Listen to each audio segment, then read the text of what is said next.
بالله من الشيطان الرجيم.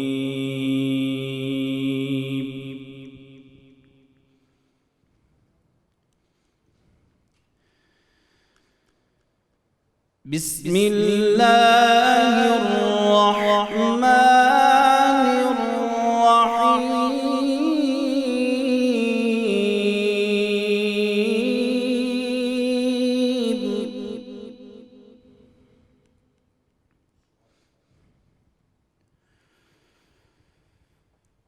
هو الله الذي لا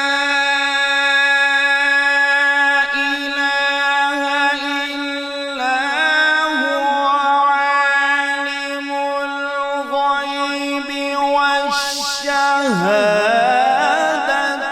هو الرحمن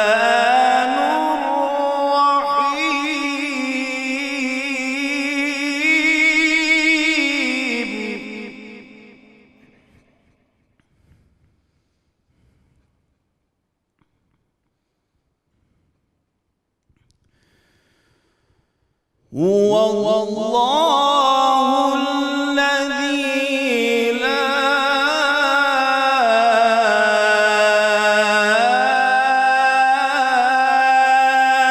إله إلا هو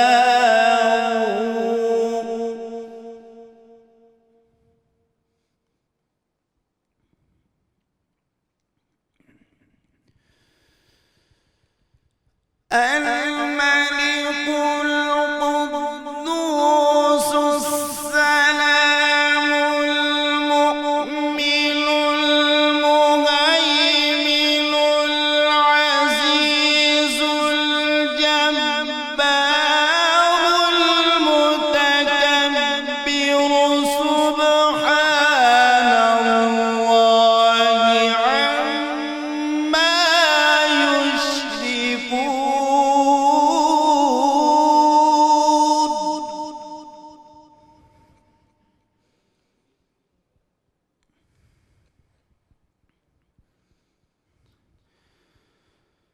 سبحان الله عما يشركون.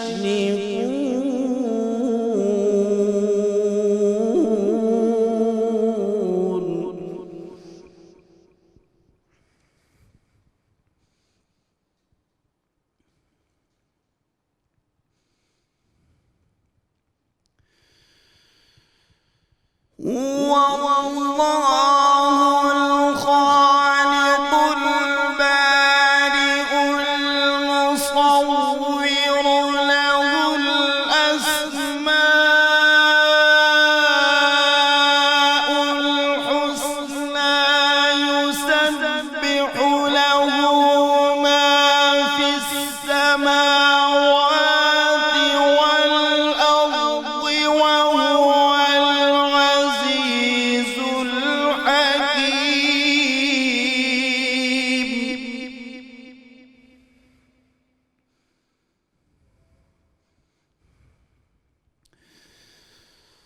هو الله الخالق البارئ المصور له الأسماء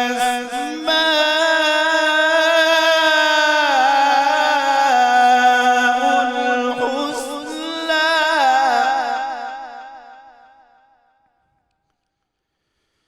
يسبح له ما في السماوات والأرض وهو العزيز الحكيم.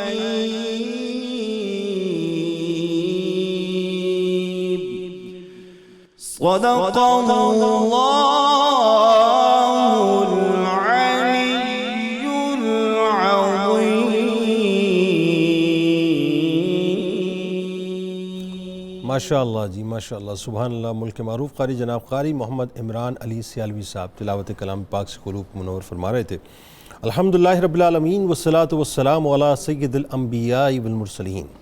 اللہم صلی علی سیدنا و مولانا محمد وعلی آلہ و اصحابہ وبارک وسلم وصلی علیہ۔ دنیا کے تمام دیکھنے والوں کو، تمام چاہنے والوں کو، تمام پیار کرنے والوں کو، اور جہاں جہاں تک اس وقت میری آواز کو سنا اور مجھے دیکھا جا رہا ہے، جنید اقبال کی جانب سے انتہائی محبت کے ساتھ السلام علیکم۔ ایک بار پھر ناظرین، آپ کو رحمت رمضان کی خصوصی براہ راست نشریات میں سحری کے اس حسین سے موقع پہ دل کی گہرائیوں سے خوش آمدید کہتا ہوں۔ آج کا پروگرام بڑا ہی انفارمیٹیو ہے اور ہم سب مل کر انشاءاللہ آج کچھ سمجھیے کہ دوسری صدی ہجری میں ایک ٹریولنگ کریں گے ناظرین مل کے، لیکن شخصیت بہت بڑی ہے، بہت عظیم ہستی ہیں، لہٰذا آپ نے ہمارے ساتھ رہنا۔ یعنی آج دوسری صدی ہجری کی ایک ایسی ممتاز اور عظیم ترین ہستی کی بارگاہ میں ناظرین مل کر ہدیہ عقیدت پیش کرتے ہیں، جن کی ہستی مقبول بارگاہ محبوب خدا تھی، جن کا علمی اور روحانی قد ناظرین اتنا بلند کہ وقت کے بڑے بڑے شیوخ آپ رحمت اللہ علیہ جیسا بننے کی خواہش کیا کرتے تھے۔ یعنی آپ سوچئے کہ جو ہستی مرکز نگاہ ہو، یعنی جن کو وقت کے بڑے بڑے شیوخ جو کہ صوفی ازم میں اپنا ایک مقام رکھتے تھے، وہ آئیڈیلائز کیا کرتے تھے کہ کاش ہمیں کچھ راتیں ایسی میسر آ جائیں جیسی راتیں آپ گزارا کرتے ہیں، تو آئیڈیلائز کیا کرتے تھے۔ جن کی ہستی ناظرین، جن کی شخصیت ایسی ہماگیر تھی کہ دیکھنے والا شخصیت کے سمندر کی گہرائی میں کہیں کھو کر رہ جایا کرتا تھا۔ یعنی جو فقہ کی دنیا کے امام اعظم امام ابو حنیفہ رحمۃ اللہ علیہ کے فیض یافتہ ہیں، یعنی پیالہ آپ نے امام اعظم کا پی رکھا تھا، جن کے والدین انتہائی متقی، انتہائی پرہیزگار تھے، اور والد کے تقوی کا معیار کیا تھا ناظرین؟ ذرا جملے سنیے، اس کی تفصیل انشاءاللہ آپ کو آگے جا کے پتہ چلے گی کہ جو معیار بعد میں حضور غوث العظم دستگیر حضرت شیخ عبد القادر جیلانی رضی اللہ تعالی عنہ کے والد کیا نظر آتا ہے، یعنی جو باغ کی نگرانی کرنے کے باوجود بھی ناظرین اپنے مالک کی اجازت کے بغیر باغ سے انار نہ کھائیں، پھر ان کا مقام و مرتبہ کیا ہوگا؟ یعنی جو مقام اور مرتبہ اللہ تبارک و تعالیٰ نے بعد میں حضرت شیخ عبد القادر جیلانی رضی اللہ تعالیٰ عنہ کو ان کے تقوی کی وجہ سے عطا کیا ناظرین، آپ کو اس کی ایک مثال، ایک جھلک ان کے والد میں ملتی ہے۔ یعنی آج ہم یہ ذرا رک کے ایک جملہ ادا کرنا چاہتا ہوں، غور کریں صرف اس بات پہ کہ تقوی کا اگر معیار یہ ہو کہ مالک کی اجازت کے بغیر انار نہیں کھانا، یعنی جس ڈیوٹی پہ لگائے صرف وہی ڈیوٹی کرنی ہے، جب اس لیول کی پرہیزگاری اور زہد ہو جاتی ہے ناظرین، تو پھر اولادیں وہ نکلا کرتی ہیں جن کے بارے میں آپ کو بتلاؤں گا آگے جا کر۔ یعنی پھر ہوتا ہے معاملہ یہ ہے ناظرین کہ تقوی اپنے عروج پر ہوتا ہے، زہد اپنے عروج پہ ہوتا ہے، اور اللہ تبارک و تعالیٰ وہ اولاد عطا کرتا ہے جو امام الحدیث و فقہ حضرت عبداللہ بن مبارک رضی اللہ تعالیٰ عنہ جیسی ہوتی ہیں۔ یعنی ناظرین 20 سال کی عمر ہے، صرف 20 سال کی عمر، اور عالم یہ تھا کہ تحصیل علم اور تعلیم کے موتی سمیٹنے کے لیے آپ آغاز کرتے ہیں اپنے سفر کا، اور دور دراز علاقوں میں سفر کیا کرتے ہیں۔ حضرت عبداللہ ابن مبارک رحمۃ اللہ علیہ نے اکتساب علم کے لیے حرمین شریفین، شام، مصر، عراق، الجزیرہ، خراسان جیسے ممالک جو کہ اس وقت ناظرین علم کے مرکز تھے، آپ نے ان تمام جگہوں کے اسفار کیے، اور جلیل القدر ائمہ حدیث و فقہ سے آپ فیض یاب ہوتے رہے۔ اسی طرح آپ رحمۃ اللہ علیہ کے اساتذہ میں بہت بڑے ائمہ حدیث اور فقہا کے نام پائے جاتے ہیں، جن سے آپ رحمۃ اللہ علیہ کی علمی وجاہت کا اندازہ لگایا جا سکتا ہے۔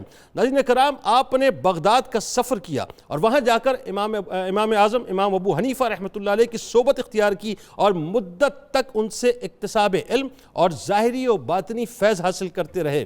کمال یہ ہے کہ جس قدر آپ رحمۃ اللہ علیہ نے بے شمار اور مختلف ائمہ سے اکتساب فیض حاصل کیا ناظرین، اسی طرح نامور علماء اور فقہا نے بھی آپ رحمۃ اللہ علیہ سے استفادہ کیا۔ یعنی یوں کہیے کہ آپ علم سمیٹ کر دوسروں میں منتقل کیا کرتے تھے۔ حضرت امام عبداللہ بن مبارک رحمۃ اللہ علیہ اپنے عہد کے عدیم المثال محدث و فقیہ تھے۔ آپ کا دامن علوم ظاہری و باطنی سے مکمل طور پر بھرا ہوا تھا۔ آپ رحمۃ اللہ علیہ کی شخصیت جامع العلوم کی مصداق تھی۔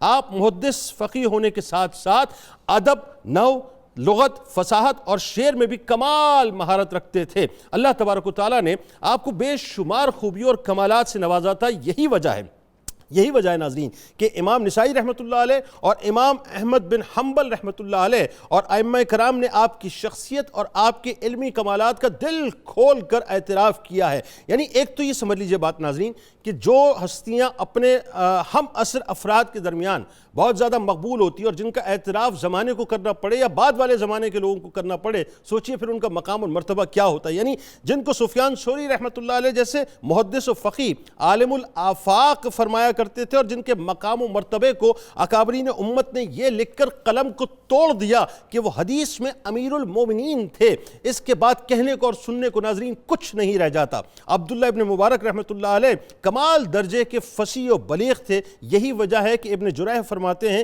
کہ میں نے آپ سے زیادہ فصیح کسی عراقی کو نہیں دیکھا. ابن مبارک رحمۃ اللہ علیہ کا ناظرین عبادت کا بھی بڑا عجیب و غریب معاملہ تھا، بڑا کمال معاملہ تھا. یعنی دن میں تحصیل علم کیا کرتے تھے اور راتوں میں اتنا رویا کرتے تھے اتنا رویا کرتے تھے کہ آپ کی داڑھی مبارک تر ہو جایا کرتی تھی. یعنی آپ رحمۃ اللہ علیہ کی زندگی عبادت، تہجد گزاری، شب بیداری، کثرت سے روزے رکھنا اور خوف الہی کے ساتھ ایسی خوبصورت انداز سے مزین تھی کہ وقت کے علماء ان کے طریقہ زندگی پر چلنے کی خواہش کیا کرتے تھے کہ کاش کچھ راتیں ہمیں ایسی میسر آ جائیں جو عبداللہ ابن مبارک رحمۃ اللہ علیہ کو میسر آئی ہیں. کثرت عبادات کی وجہ سے ناظرین ابن مبارک رحمۃ اللہ علیہ کا آقا کریم صلی اللہ علیہ وآلہ وسلم کے ساتھ ایک خاص قسم کا تعلق قائم تھا. اصل تعلق تو وہی ہے نا ناظرین، تعلق تو وہیں سے مدینے والی سرکار سے قائم کرنا ہے. تو ایسا قائم تھا کہ جہاں رسول اللہ صلی اللہ علیہ وآلہ وسلم اور آپ صلی اللہ علیہ وآلہ وسلم کے اصحاب کی معیت میں ہی آپ رہا کرتے تھے.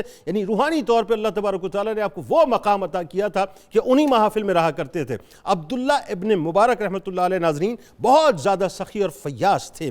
جیسے حاتم طائی کے بارے میں تاریخ بتاتی ہے کہ اس کی سخاوت کی مثالیں دی جاتی ہیں اور اس کی سخاوت بڑی مشہور بھی تھی ناظرین. اسی طرح طبقہ علماء میں ابن مبارک رحمۃ اللہ علیہ کی سخاوت لوگوں کے درمیان بے انتہا مشہور تھی. ابن مبارک رحمۃ اللہ علیہ کی امتیازی خوبی تھی کہ مال و دولت کے ڈھیر لگے ہونے کے باوجود بھی علم جیسی عظیم ترین نعمت سے ہاتھ آنے کے باوجود، یعنی علم جیسی عظیم ترین نعمت بھی آپ کے پاس موجود تھی، اس کے باوجود بھی آپ میدان جنگ سے کبھی بھی اپنے آپ کو مستغنی نہیں سمجھتے تھے. یعنی شجاعت و بہادری کا یہ عالم تھا کہ جب جب آپ کو موقع ملا آپ میدان عمل میں آ کے جہاد بھی کیا کرتے تھے کہ نکل کر خانقاہوں سے ادا کر رسم شبیری کہ فقر خانقائی ہے فقط اندو و دلگیری، تیرے دین و ادب سے آ رہی ہے بوئے رحبانی، یہی ہے مرنے والی امتوں کا عالم پیری.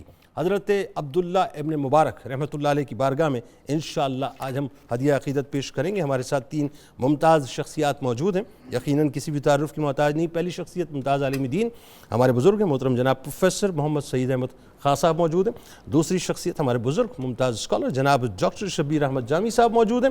تیسری شخصیت ممتاز عالم دین جناب علامہ بدرالزماں قادری صاحب موجود ہیں. اور میرے دائیں جانب میرے بھائی پرنس آف قوالی کہا جائے تو غلط نہیں ہوگا، جناب شیر میاداد خان صاحب اپنے ساتھیوں کے ساتھ موجود ہیں.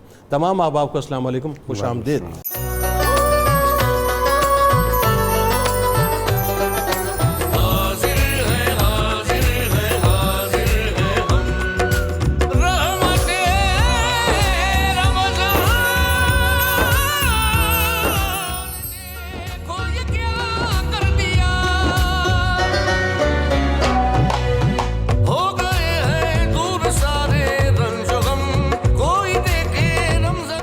آپ کو ایک بار پھر ناظرین میں خوش آمدید کہتا ہوں. رحمت رمضان کی خصوصی براہ راست نشریات میں اور سحری کا حسین سا موقع ہے اور بس ہمارے شیر میاداد خان صاحب نے کیا کلام پڑھ ڈالا شروع میں کہ وہ ہمارے امجد صابری بھائی کی یاد تازہ ہو گئی. اللہ تعالیٰ امجد صابری بھائی علیہ رحمہ کی درجات کو بلند فرمائے، ان کی مغفرت فرمائے. یہ آخری کلام تھا بس، لیکن کلام تو ظاہری طور پہ دنیا میں آخری تھا، لیکن جو ابتدا ہوئی ہے ان کی بڑی کمال ہوئی ہے.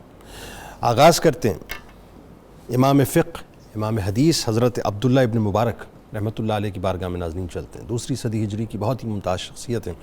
نوجوان طبقہ جو ہمیں سن رہا ہے خاص طور پہ ہمارے ساتھ رہے، کیونکہ ہمیں پتہ چلنا چاہیے کہ ہمارے اصل محسنین کون ہیں اور ہماری ہیروز کون ہیں. اور انشاءاللہ کچھ دیر کے بعد اس محفل کے دروازے بھی آپ کے لیے کھولوں گا. آپ کہیں بھی بستے ہو دنیا میں ہمیں ایک ٹیلی فون کال کے ذریعے ضرور جوائن کیجئے اور جو سوال آپ کرنا چاہتے ہیں میں انشاءاللہ آپ کا انتظار کروں گا. آغاز کرتے ہیں.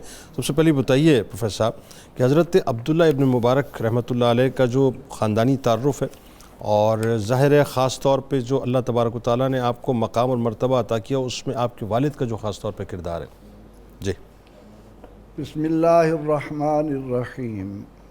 اللہم صلی علی محمد کما تحب و ترضی. اللہ جل مجدہ کی برستی رحمتوں میں امام شافعی رحمۃ اللہ علیہ کے مطابق کہ جب ہم اللہ کے کسی ولی اور عالم کا ذکر کرتے ہیں تو اس پر اللہ کی رحمتیں اور بڑھ جاتی ہیں. واہ سبحان اللہ. اور مولانا روم نے تو یہاں تک کہا کہ یک زمانہ صحبت با اولیاء بہتر از 100 سال طاعت بے ریا. اللہ. میں زمرہ تبع تابعین کے اس گلِ سرسبد کے والدین کا ذکر زبان پر لانے سے پہلے ابو عبد الرحمن عبداللہ بن مبارک کے بارے میں ایک بات تو یہ اپنے سننے والوں کی خدمت میں عرض کروں گا کہ ایک ایسا وقت آیا جب یہ اپنی شخصیت کے جلا کے لیے ایسی تنہائی اختیار کر رہے تھے، ایسے ایسے مقامات پر جا رہے تھے کہ جہاں دن کو جاتے ہوئے لوگوں کا کلیجہ منہ کو آتا تھا. تو کسی نے ان سے پوچھا کہ عبداللہ تمہیں ڈر نہیں لگتا؟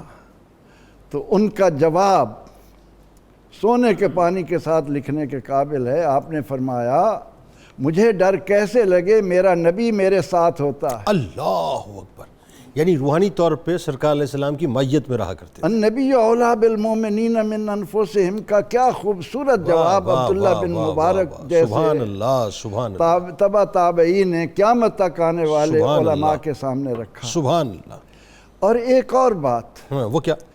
امام غزالی کہتے ہیں کہ عبداللہ بن مبارک کی یہ عادت تھی کہ اگر کسی مجلس میں کوئی امام ابو حنیفہ رحمۃ اللہ علیہ کے متعلق نازیبہ لفظ زبان پر لاتا تو آپ فوراً اس محفل سے نکل جاتے، سنتے بھی نہیں تھے، اٹھ جاتے. فرماتے کہ مجھے ڈر ہے کہ کہیں اس محفل پر اللہ کا عذاب نازل نہ ہو جائے. اللہ اللہ. امام ابو حنیفہ رحمۃ اللہ علیہ اتنے متقی اور اللہ کا قرب پانے والے تھے. اب سیدنا حضرت عبداللہ بن مبارک رحمۃ اللہ تعالی علیہ، آپ نے جیسے فرمایا کہ ان کے والدین اور والدین ہی اپنا سب کچھ اولاد کی طرف منتقل کرتے ہیں، ایسا ہی ہے. کاش کہ آج والدین کو یہ بات سمجھ آ جائے کہ ہم آنے والی نسلوں کو کیا منتقل کر رہے ہیں. درست. اس بیان کا یہ بھی ایک عظیم مقصد ہے کہ ہمارا اس بات کی طرف بھی خیال رہے. سیدنا حضرت عبداللہ کے والد حضرت مبارک ترکی النسل ہیں. ٹھیک. آپ مرو میں آئے، خراسان میں آئے جو آج کل رشیا کے پاس ہے. یہاں آپ نے آ کر ایک ایسے شخص کے پاس قیام کیا جس کا بہت بڑا باغ تھا. ٹھیک ہے.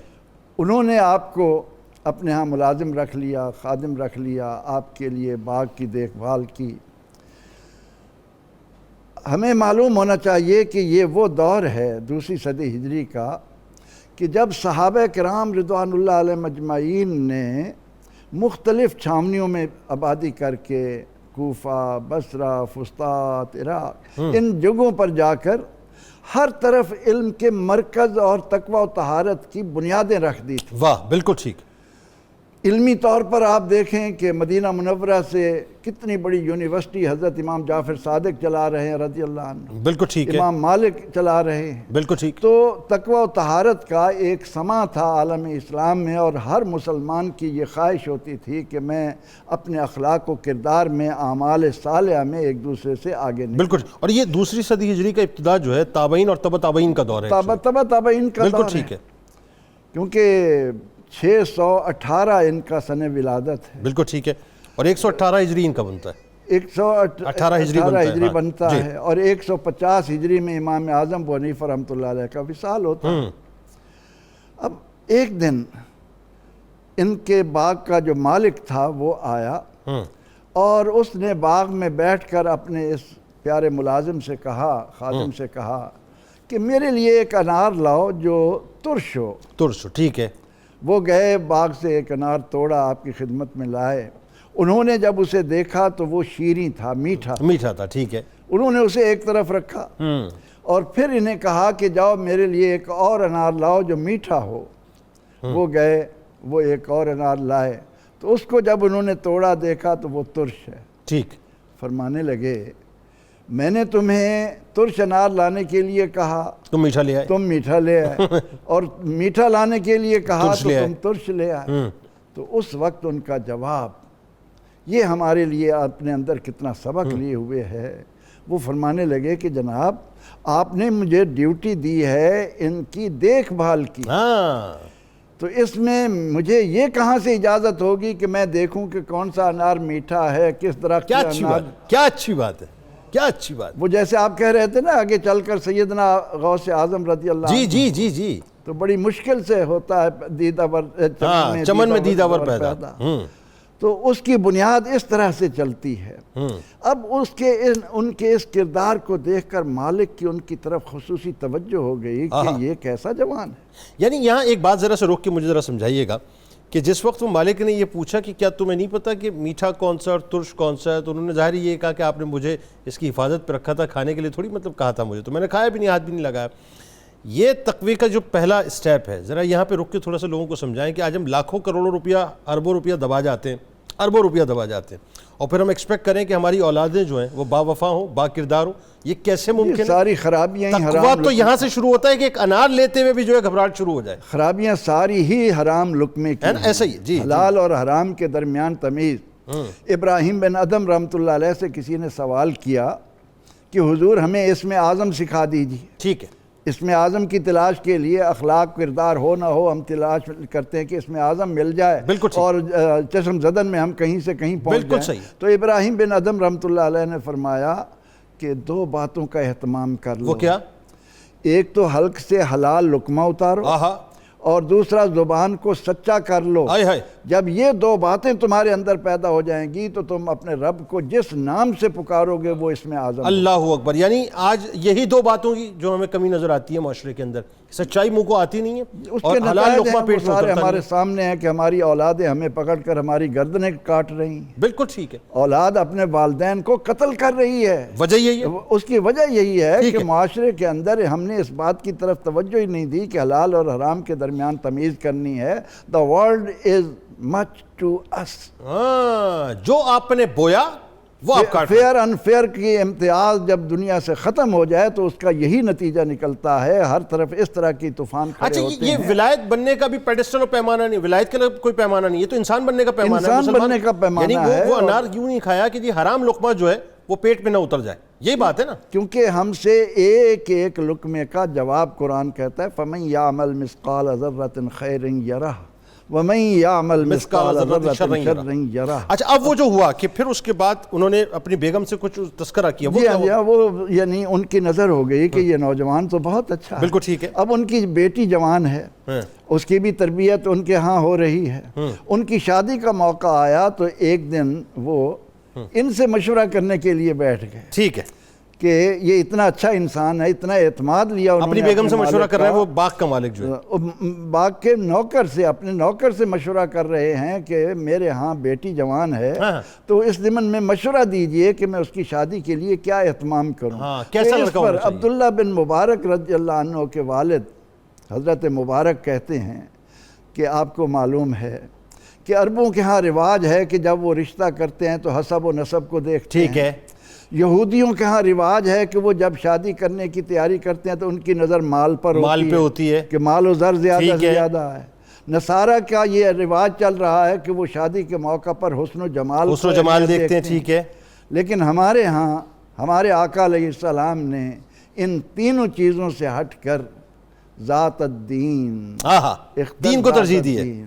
دین کو ترجیح دیجئے۔ اب انہوں نے جب یہ سنا تو ان کے دل میں یہ بات بیٹھ گئی، انہوں نے آ کر اپنی بیگم سے مشورہ کیا اور کہا کہ ہم یہ چاہتے ہیں کہ ہم اپنی بیٹی کا نکاح ان کے ساتھ کر دیں۔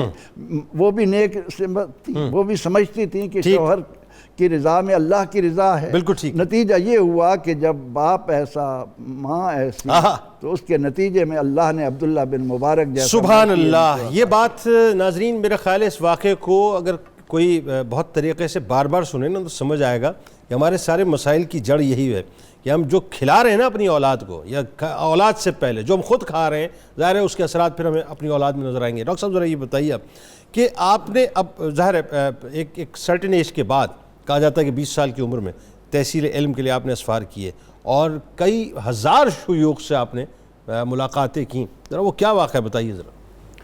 بسم اللہ الرحمن الرحیم، بڑی خوبصورت باتیں ہو رہی ہیں۔ چونکہ عبداللہ بن مبارک رحمۃ اللہ علیہ کی جو شخصیت ہے نا، اس کے اندر عالی ہمتی کا بہت گہرا رنگ نظر آتا ہے، بہت ہمت والے تھے فطری طور پر۔ تو ایک بات یاد رکھیں، جو ہمت والا بندہ ہو تو وہ جس طرف بھی جاتا ہے نا وہ ایک نمونہ کامل بنتا ہے۔ واہ! اور یہاں اگر ایک جملہ میں بولوں، حضور نبی اکرم صلی اللہ علیہ وسلم کا یہ جو فرمان ہے، یہ جو علماء ہیں یہ میرے وارث ہیں، اور یہ جو علماء حق ہیں یہ انبیاء بنی اسرائیل کی طرح ہیں، ان میں یہ لوگ آتے ہیں عبداللہ بن مبارک جیسے۔ سبحان اللہ۔ آپ نے علم حاصل کرنے میں جہاں جہاں بھی آپ کو معلوم ہوا کہ علم کے سوتے، علم کا ذخیرہ اور علم کی گہرائی موجود ہے، آپ نے وہاں وہاں تک سفر کیا۔ ٹھیک ہے۔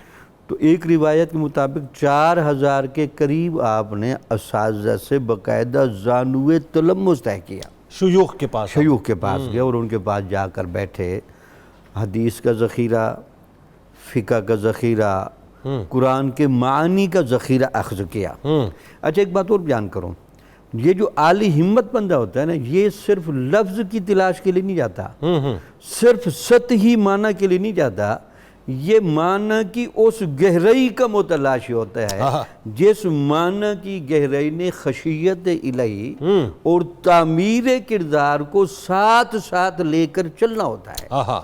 اس لیے امام غزالی رحمۃ اللہ علیہ فرماتے ہیں، ہم جن اساتذہ سے پڑھتے تھے تو ہمارے استاد کہتے تھے یار پڑھانے والے طلباء آ گئے، پڑھانے والے طلباء آ گئے۔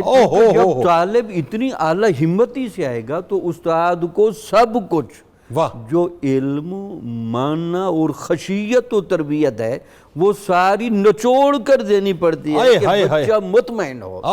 آج کل ہمارے ہاں تو علم کو حاصل کرنا ایک سطحی رہ گیا ہے، بالکل ٹھیک، ڈگری کا حصول ہے، بالکل ٹھیک، یا پھر کہہ لیں کہ یہ ایک سطحی قابلیت ہے، اصل بات یہ جاب اورینٹیشن ہے، بس جاب کرنی ہے۔ اس کے علاوہ یہ جو علم ہے سر میں ایک بات قطع کلام کی معذرت، یہ 4000 شیوخ کے پاس جانا یہ کوئی آسان بات تو نہیں ہے، یہ کہہ دینا بہت آسان ہے، یعنی ہم پوری زندگی کے اندر اگر ہم نکالیں تو ہماری پوری زندگی کے اندر جو ہے وہ اگر آپ 10 مطلب گریجویشن تک اگر آپ دیکھ لیجئے تو میرا خیال ہے اگر آپ ایوریجلی اگر آپ 10 اساتذہ کو دیکھیں مطلب تو آپ 150-200 اساتذہ، 250 اساتذہ، اور کیا ہوگا 300 اساتذہ۔ اچھا پھر اور گہرائی دیکھیں، سطحی نہیں پڑھتے تھے، پھر آپ کہتے ہیں کہ جب میں نے آگے لوگوں کو باتیں بیان کی اساتذہ کے ذریعے، کیونکہ اس زمانے میں روایت کا علم تھا، اگرچہ تدوین و تصنیف کا نظام بھی چل رہا تھا لیکن زیادہ تر چونکہ حافظے پر انحصار تھا تو اپنے 1000 اساتذہ سے علوم آگے نقل فرمائے۔ تو اس کا مطلب 4000 سے بڑے اور 1000 کے علم کے تو وہ وارث بن کے بیٹھے تھے،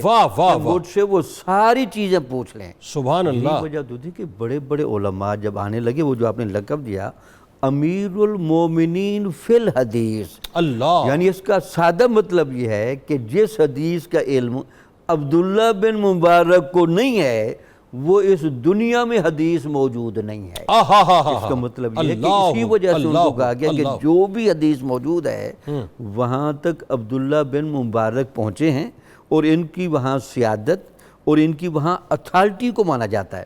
اچھا پھر حیران ہوں گے، یہ عالم بھی بہت بڑے تھے، صوفی بھی بہت بڑے تھے، فقیہ بھی بہت بڑے تھے۔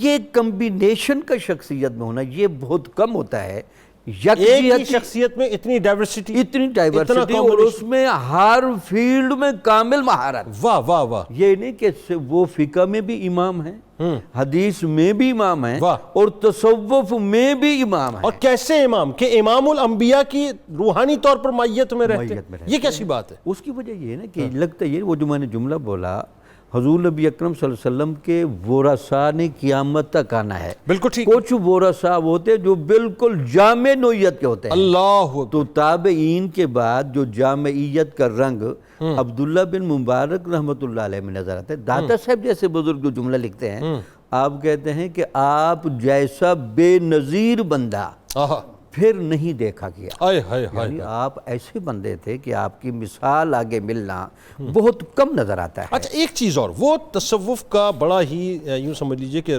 انتہائی بارونق قسم کا دور ہے جو دوسری صدی ہجری ہے. بڑا بارونق دور ہے، ابتدائی شخصیات بڑی کمال شخصیت.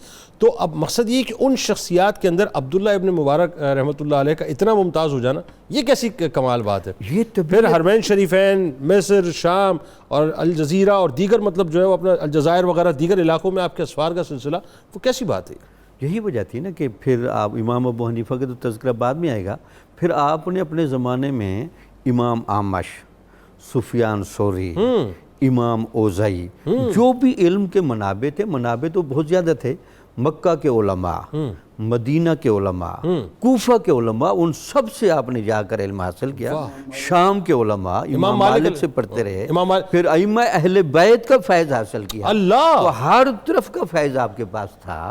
تو یہی وجہ تو تھی کہ امام ابو حنیفہ رحمۃ اللہ علیہ کے شاگرد تو بڑے بڑے تھے، لیکن ایک روایت ملتے کہ عبداللہ بن مبارک جب آپ کے پاس بیٹھتے تھے آپ ان کو ہمیشہ سمائلنگ فیس سے اچھا تاثر دیتے. اچھا اسی اسمائلنگ فیس کے ساتھ آگے بڑھ دیں اگر آپ اجازت دیں. علامہ صاحب بتائیے ذرا کہ اب یہ جو موقع ہے عبداللہ ابن مبارک رحمۃ اللہ علیہ کا کہ جہاں پر 4000 شیوخ کے پاس جانا اور میں سے بھی شارٹ لسٹ کر کے وہ 1000 پہ اکتفا کرنا، یہ کوئی عام بات نہیں، یہ ما فوق العقل بات ہے.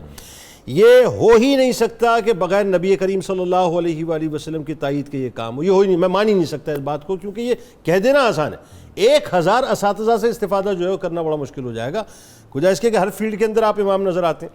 اچھا پھر اس میں جو خاص تعلق آپ کا امام ابو حنیفہ رحمۃ اللہ علیہ سے، یعنی مجھے وہ جملہ یاد آتا ہے کہ آپ ان کے بڑے پسندیدہ شاگردوں میں سے تھے، بتائیے ذرا. بسم اللہ الرحمن الرحیم. اگر میں تاریخ اسلام کا مطالعہ کروں اور ورگردانی کروں تو امام صاحب کی شخصیت بڑی ملٹی ڈائمینشنل. آپ یہ دیکھیے کہ آپ فقیہ بھی ہیں، محدث بھی ہیں، آپ شاعر بھی ہیں، آپ مجاہد بھی ہیں. واہ. یعنی آپ دیکھیے آپ کا کوئی پہلو تشنا نہیں، اور آپ صوفی بھی ہیں. واہ. یعنی آپ کی شخصیت میں اللہ تعالیٰ نے اتنے پہلو جمع کر دیے. بالعموم دیکھا یہ جاتا ہے کہ کسی پر تو غلبہ علم کا ہوتا ہے، کسی پر جو ہے غلبہ ولایت کا ہوتا ہے. امام اعظم پہ غلبہ علم کا تھا اور غوث اعظم پہ غلبہ ولایت کا تھا، لیکن یہ ایسی شخصیت ہیں ان پر غلبہ علم بھی ہے اور غلبہ ولایت بھی ہے. ایٹ اے ٹائم بیک وقت جو ہے یہ ہر میدان کے اندر انہوں نے اپنا لوہا منوایا ہے. اگر آپ میدان کارزار میں دیکھیں جا کے انہیں تو چہرے پر نقاب لیے دشمن کو تہہ تیغ کر رہے ہیں اور لاشیں گرا رہے ہیں دشمن کی، اور رومنز جو امپائر تھی ان کے ساتھ جہاد کر رہے ہیں. اور اگر آپ درس و تدریس میں دیکھیں تو بھی ان کا کوئی ثانی نہیں ہے. اگر آپ انہیں پڑھاتے دیکھیں، پڑھتے دیکھیں تو بھی ان کا کوئی ثانی نہیں ہے. اگر آپ انہیں فیاضی اور خیرات کرتے دیکھیں تو بھی ان کا ثانی نہیں ہے. اگر بزنس کرتے دیکھیں تو top class businessman, trader, سب سے بہترین تاجر اور مہنگی ترین اشیاء کی تجارت کرنے والے. یعنی آپ کسی بھی پہلو سے دیکھ لیں، ہر پہلو جو ہے ان کا انتہائی کامل بلکہ اکمل پہلو ہے. یعنی کوئی پہلو اس میں تشنگی نظر ہی نہیں آتی. اور اگر شاگرد ہیں تو باکمال ہیں، استاد ہیں تو بھی باکمال. شاگردی میں بھی جھنڈے گاڑے اور جب تدریس فرمائی تو بھی انہوں نے جھنڈے گاڑے، اور سب سے بہترین شاگرد. اور ان کے پاس میرا خیال ہے 48 گھنٹے نہیں تھے دن میں. نہیں بالکل نہیں تھے، 24 گھنٹے ہی دن میں تھے. ایسا ہی تھا. اچھا پھر آپ دیکھیے کہ جب لوگ ان سے پوچھتے کہ جی آپ تنہائی میں جا کے بیٹھتے، جیسے ابھی آپ نے بات فرمائی، تو آپ کو وحشت نہیں ہوتی؟ فرمایا کس چیز کی وحشت؟ میں کبھی تنہا ہوتا ہی نہیں ہوں. پوچھا کیسے تنہا؟ فرماتے ہیں کہ میرے پاس اللہ کے رسول بھی تشریف فرما ہوتے ہیں اور صحابہ بھی تشریف فرما ہوتے ہیں. تو اشارہ آپ کا اس طرف تھا کہ میں حدیث کا کام کرتا ہوں اور میں بالکل اپنے اوپر وہ کیفیت طاری کر لیتا ہوں اور ہمہ وقت ان کے ساتھ رہتا ہوں. جب وہ میرے ساتھ ہے تو مجھے وحشت کیسی، تنہائی کیسی؟ اور آپ کے شیوخ میں دیکھیں، جیسے کہ ابھی پروفیسر صاحب فرما رہے تھے، ڈاکٹر صاحب، کہ 4000 شیوخ سے آپ نے مطلب تحصیل علم فرمایا، اور فرماتے کتب تو ان الف، اور میں نے 1000 سے میں نے روایت کی. اب آپ دیکھیے کہ آپ 4 شیوخ سے روایت نہیں کر سکتے، 10 سے نہیں کر سکتے، آپ نے 1000 سے کی. تو اور آپ دیکھیے کہ آپ کا مبلغ علم کیا ہوگا. اچھا پھر جن شیوخ کے ساتھ زانوِ تلمس طے فرمایا تو ان کے اندر بھی دیکھیے کہ وہ آپ کا بے حد احترام فرماتے تھے اور بڑی محبت فرماتے تھے. امام مالک رحمۃ اللہ تعالیٰ علیہ، آپ کا اپنا بہت بڑا مقام ہے امام مالک کا.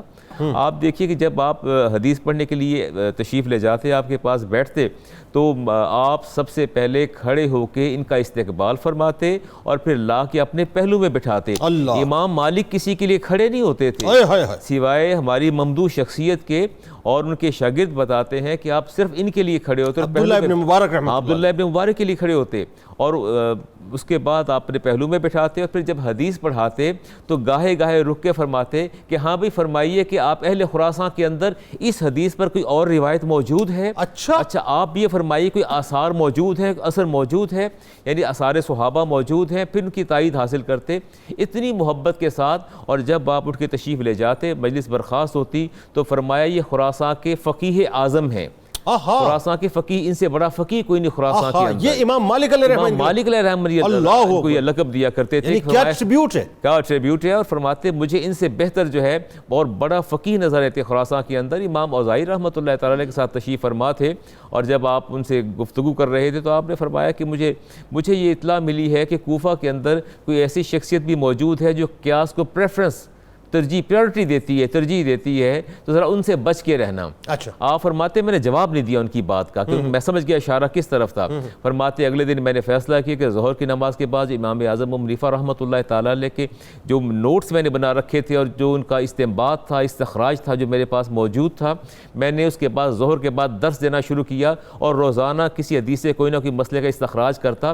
آپ اس قدر امام اوزاعی متاثر ہوئے، فرمانے لگے کمال ہے، یہ کہاں سے سیکھ رہے ہو؟ اچھا اب دیکھو اب تم نے واپس جانا ہے تو اس شخصیت کے پاس تو آپ نے زانوِ تلمس طے کرنا ہے، ان کا دامن بالکل نہیں چھوڑنا ہے. تو آپ نے فرمایا یہ وہی تو ہے جس کے بارے میں مجھے منع فرما رہے ہیں، یہ وہی تو شخصیت ہے جس کے بارے میں آپ مجھے روک رہے ہیں. سبحان اللہ. یعنی انہوں نے بڑے غیر محسوس طریقے کے ساتھ بڑے ہی سلائٹلی انہیں یہ بات، حالانکہ پہلے مرحلے پر مخالفت نہیں فرمائی، خاموشی اختیار فرمائی اور پھر عملی طور پر مظاہرہ فرمایا اور بتا دیا کہ جس شخصیت کی آپ مخالفت فرما رہے ہیں یا مجھے بچنے کی تلقین فرما رہے ہیں، یہ وہ شخصیت ہے جس کے بارے میں فرما رہے ہیں کہ ان کا دامن ہرگز نہیں چھوڑنا. یعنی ایک طرف آپ بچنے کو کہہ رہے ہیں، انہی کے دامن سے ساری جو ہے خیر میسر آئے گی. اچھا ایک بات یہ بتائیے علامہ صاحب کہ حضرت عبداللہ ابن مبارک رحمۃ اللہ علیہ نے خاص طور پہ بڑا کیٹیگوریکل یہ بات کہی کہ مجھے جو کچھ بھی علم حاصل ہوا، جو کچھ بھی فیضان حاصل ہوا، امام ابو حنیفہ رحمۃ اللہ علیہ اور سفیان ثوری رحمۃ اللہ علیہ سے حاصل ہوا، ان کا فیض حاصل ہوا. بلکہ آپ یہاں تک فرماتے ہیں کہ اگر یہ دونوں شخصیات میری دستگیری نہیں فرماتی تو میں ایک عام آدمی ہوتا. میں اس پر وہ 2-3 تصریحات آپ کے سامنے رکھتا ہوں. عبداللہ ابن مبارک علیہ رحمہ کی فرماتے افقہ الناس ابو حنیفہ ما رأیت فی الفقہ مثلہ، فرماتے ہیں کہ میں نے فقہ کے اندر آپ کی مثل کوئی شخص نہیں دیکھا اور آپ سب سے بڑے فقیہ ہیں. یہ ٹریبیوٹ ہے اور یہ آپ ان کو داد تحسین دے رہے ہیں. فرماتے لا رأیت احدا عاقل من ابی حنیفہ، اور میں نے امام اعظم ابو حنیفہ سے زیادہ کوئی میں نے عقل والا نہیں دیکھا. اور یہ بات تو سن کے آپ حیران رہ جائیں گے. آپ فرماتے لولا انی لقیت ابا حنیفہ، کہتے واللہ اگر میں ابا حنیفہ سے نہ ملتا لکنت من فلاسین الذین یبیعون الفلاس، تو فرماتے کہ میں بغداد کے اندر آج سکے بیچ رہا ہوتا، سکے بیچنے والوں کے ساتھ اگر میری ملاقات امام اعظم ابو حنیفہ سے نہ ہوتی. فرماتے ولولا انی لقیت ابا حنیفہ لکنت من مبتدی، فرماتے اگر ابی حنیفہ سے میری ملاقات نہ ہوتی تو آج میں اہل بدع میں سے ہوتا، اہل سنت میں سے نہ ہوتا. تو فرماتے ہیں کہ آج اگر عبداللہ ابن مبارک جو ہے اس مقام پر فائز ہے تو یہ خیرات ہے امام اعظم ابو حنیفہ علیہ رحمہ کے در کی خیرات ہے، وگرنہ سوال ہی پیدا نہیں ہوتا. اور پھر فرماتے لولا ان اللہ اغاثنی، اگر اللہ تعالیٰ میری مدد نہ فرماتا ابی حنیفہ و سفیان، اگر اللہ تعالیٰ میری مدد نہ فرماتے امام اعظم ابو حنیفہ اور ابو سفیان کی در سے، فرماتے کنت کسائر الناس، تو میں لوگوں کی طرح آئے دین سے بے بہرا ہوتا اور میرے دین سے کوئی واسطہ نہ ہوتا. اللہ اکبر.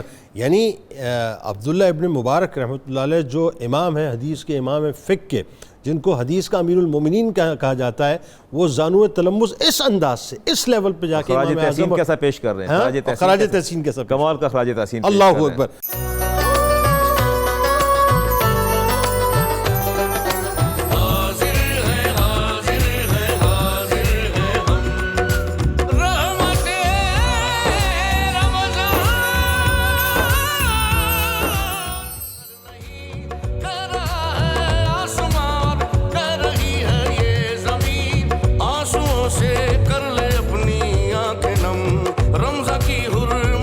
خوش آمدید خواتین و حضرات، ایک بار پھر رحمت رمضان کی خصوصی براہ راست شریعت میں شہری کے موقع پر حضرت عبداللہ ابن مبارک رحمۃ اللہ علیہ کا پاک تذکرہ ناظرین. اور کیا خوبصورت، حسین اور کمال شخصیت ہے ناظرین کہ انسان انگشت بدندہ رہ جائے. جو باتیں ابھی آپ نے پہلے اسپیل میں سنی ہوں گی یہ عقل سے ماورا لگتی ہیں، بلکہ وہ تمام لوگ جو اگر مگر کے چکر میں الجھے رہتے ہیں نا کہ جی اپارچونیٹیز ملیں گی، کوئی سیٹ اپ ہوگا، کوئی سپورٹ ملے گی تو پھر میں یہ کروں گا، پھر میں وہ کروں گا.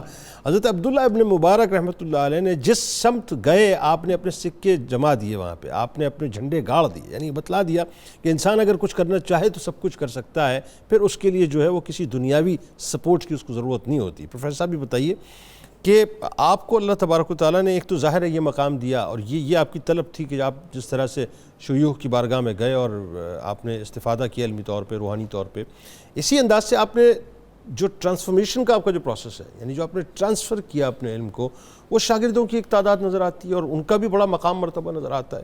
اور پھر اللہ تعالیٰ نے جو آپ کو خود علمی مقام اور مرتبہ عطا کیا، ذرا اس پہ تھوڑی سی اور بات کرتے ہیں. یقینی طور پر سیدنا حضرت عبداللہ بن مبارک صرف عوام کے لیے نہیں، سب سے زیادہ ضرورت اس وقت کے علماء کو ان کے پڑھنے کی ہے. واہ کیا اچھی بات ہے. جس عالم دین نے لوگوں کے اندر جذبہ حریت پیدا کیا ہو، ان کے اندر محبتیں بانٹی ہوں، اور ان میں اللہ نے آپ کی ایسی محبت دی ہو کہ رقہ میں جب آپ پہنچتے ہیں تو اس طرح دنیا ٹوٹ پڑتی ہے. ہارون رشید وہاں گیا ہوا تھا، وہ اس منظر کو دیکھ کر حیران ہو گیا، اور اس کی ایک شہزادی نے جب یہ منظر دیکھا تو کہنے لگی کہ حقیقی معنوں میں تو بادشاہ یہ ہیں، بادشاہ یہ ہیں جن کے دلوں پر حکمرانی، جن کے دلوں پر حکمرانی ہے کہ اس قدر لوگ ان کو دیکھنے کے لیے امڈ آئے ہیں. واہ سبحان اللہ. تو ضرورت آج اس امر کی ہے کہ ہم جب اپنے آپ کو عالم کہلاتے ہیں تو ہماری ذمہ داریوں میں یہ ہے کہ بر صغیر میں غلامی نے جو اثرات مرتب کیے اور ان کی وجہ سے آج قوم بھیڑ بکریوں کی طرح ایک رل رہی ہے، پریشان ہو رہی ہے، اس کی قیادت کے لیے ضرورت ہے کہ ایسے لوگ آئیں جن کا اخلاق و کردار اور علم کے ساتھ محبت عبداللہ بن مبارک رحمۃ اللہ علیہ جیسی ہو. ایک وقت آتا ہے کہ آپ کے والد آپ کو 50,000 دینار دیتے ہیں، ٹھیک، اور کہتے ہیں کہ جاؤ اس سے تجارت کرو. ٹھیک ہے. آپ جاتے ہیں اور اس 50,000 درہم کو یا دینار جتنے بھی تھے ان کو اس انداز سے خرچ کیا کہ علوم کا خزانہ جمع کیا، رجسٹر تیار کیے حدیثوں کے. جب واپس آئے اور والد نے پوچھا کہ میں نے تمہیں بھیجا تھا تجارت کے لیے، کیا تجارت کر کے لائے ہو؟ کہنے لگے کہ ہاں حضور ابا جان میں تجارت کر کے لایا ہوں، اور آپ نے جس قدر علم کا ذخیرہ کاغذوں پر جمع کیا تھا وہ ان کے سامنے رکھ دیے. ٹھیک کہ یہ تجارت کی ہے میں نے. والد خوش ہوئے اور 30,000 اور دے دیے، 30,000 اور دے دیے کہ جاؤ اپنی اس تجارت کو مکمل کرو. کیا بات. تو سیدنا حضرت عبداللہ بن مبارک رضی اللہ عنہ نے جس طرح اتنے عظیم اساتذہ سے، اور اساتذہ میں آپ یہ دیکھیں کہ سفیان ثوری رحمۃ اللہ علیہ فرماتے ہیں کہ عبداللہ بن مبارک جس طرح اپنے ایام گزارتے ہیں، میں اگر چاہوں کہ سال میں 3 دن ان کی طرح گزاروں تو میں نہیں گزار سکتا، جبکہ وہ آپ کے استاد تھے استاد سوری رحمۃ اللہ علیہ، امام الآفاق کہتے تھے آپ کو. اور سفیان بن عیینہ کہا کرتے تھے کہ صحابہ کرام رضوان اللہ علیہ مجمعین کا یہ شرف بلند ہے کہ انہیں صحبت رسول میسر آئی، سبحان اللہ، ورنہ ان کے اخلاق اور کردار آج دنیا میں اگر کسی نے دیکھنے ہوں تو وہ عبداللہ بن مبارک کے دیکھیں کہ آپ کس انداز سے.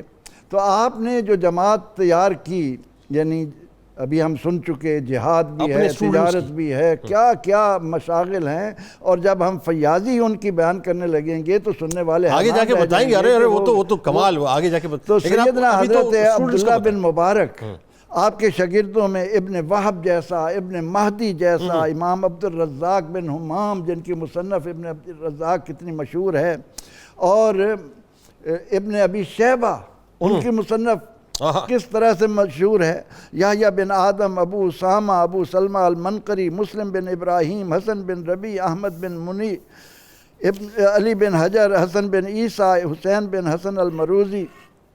ایک کثیر تعداد ہے، اور علماء کہتے ہیں کہ حضرت عبداللہ بن مبارک رضی اللہ عنہ سے جو مرویات ہیں ان کی تعداد 21,000 تک پہنچتی ہے. اچھا، اتنی بڑی تعداد.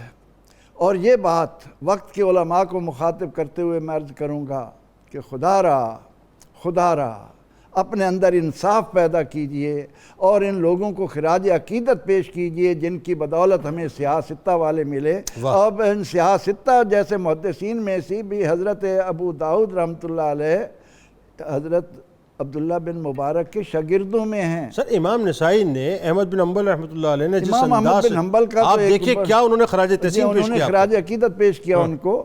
تو اس لیے سیدنا عبداللہ بن مبارک، اور پھر اس کے ساتھ ساتھ کہ علوم حدیث میں ہزاروں اساتذہ، ہزاروں کی تعداد میں طلبہ، اور پھر اخلاق اور کردار کی بلندی کیا ہے. حج کے موقع پر آپ حرم پاک میں لیٹے ہوئے ہیں اور خواب میں آپ کے پاس فرشتے آتے ہیں اور آ کر ایک فرشتہ کہتا ہے تمہیں معلوم ہے اس سال کتنے لوگوں نے حج کیا؟ کیا واقعہ ہے یہ تو. انہوں نے کہا کہ 6 لاکھ حاجی آئے. دوسرا کہتا ہے آپ کو یہ بھی معلوم ہونا چاہیے کہ 6 لاکھ کا حج قبول ہی نہیں ہوا. پھر فرشتہ کہنے لگا کہ ایک ایسے شخص کا حج قبول ہوا جس کی بدولت 6 لاکھ کو حج قبول ہوئے اور وہ اس وقت دمشق میں ہے. اچھا، آپ خواب میں یہ سنتے ہیں. ٹھیک ہے. اور سننے کے بعد آپ کو اشتیاق ہوتا ہے اور کہتا ہے کہنے والا کہ وہ عام آدمی ہے، معمولی پیشے والا ہے جس کو اللہ نے یہ مقام دیا. آپ دمشق پہنچتے ہیں. اور یہاں پر ایک اور بات عرض کرتا چلوں کہ یہ عبداللہ بن مبارک کردار کے وہ دھنی ہیں کہ شام میں آپ نے کسی سے ایک قلم عاریتاً مانگا اور پھر یاد نہ رہا اس کو واپس کرنا. مرو آ گئے اور وہاں آ کر دیکھا کہ قلم میرے پاس آ گیا. وہاں سے پھر پیدل اتنا لمبا سفر کر کے قلم واپس کرنے کے لیے، یعنی یہ تقوی کا عالم ہے آپ کے. تقوی کا عالم.